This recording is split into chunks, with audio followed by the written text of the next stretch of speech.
चैत्र यात्रेनिमित्त पंढरपूरच्या चंद्रभागा नदीमध्ये गुरसाळे आणि पिराची करवली बंधाऱ्यातून खरं तर पाणी सोडण्यात आले। यात्रेला येणारे वारकरी हे पवित्र चंद्रभागा नदीमध्ये स्नान करून मग विठुरायाचं दर्शन घेतात। मात्र गेल्या काही दिवसांपासून नदीमध्ये मोठ्या प्रमाणात प्रदूषण झालं होतं। नदीमध्ये स्नानासाठी स्वच्छ पाणी सोडावं अशी मागणी भाविकांनी केली होती। त्यानुसार आज नदीमध्ये पाणी सोडण्यात आले।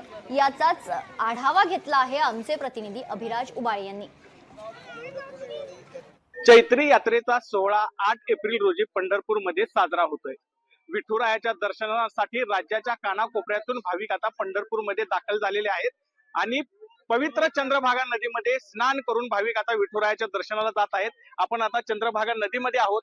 8 दिवसापूर्वी या नदीमध्ये सर्व प्रदूषित पाणी होतं, याची बातमी लोकशाहीने दाखवली होती। मात्र आता चैत्री यात्रेच्या पार्श्वभूमीवर आज गुरसाळा बंधाऱ्यामधून नदीमध्ये पाणी सोडलेलं आहे आणि या पाण्यामध्ये भाविक मोठ्या श्रद्धेने पवित्र असं स्नान करत आहेत, नौका विहाराचा आनंद घेत आहेत। एकंदरीतच पाणी सोडल्याने थोडीफार जी घाण होती ती देखील निघून गेलेली आहे, ती किनारी लागलेली आहे आणि आता स्वच्छ अशा पाण्यामध्ये भाविक या ठिकाणी स्नान करत आहेत आणि विठुरायाच्या दर्शनाला जात आहेत। सरकारने देखील नदी स्वच्छतेबाबत निर्णय घेण्यास सुरुवात केलेली आहे। त्याच पार्श्वभूमीवर आता चैत्री यात्रेसाठी हे पाणी सोडण्यात आलेलं आहे। याचप्रमाणे प्रत्येक यात्रेपूर्वी आणि एकादशीला पाणी सोडावं अशी मागणी आता भाविकातून होत आहे।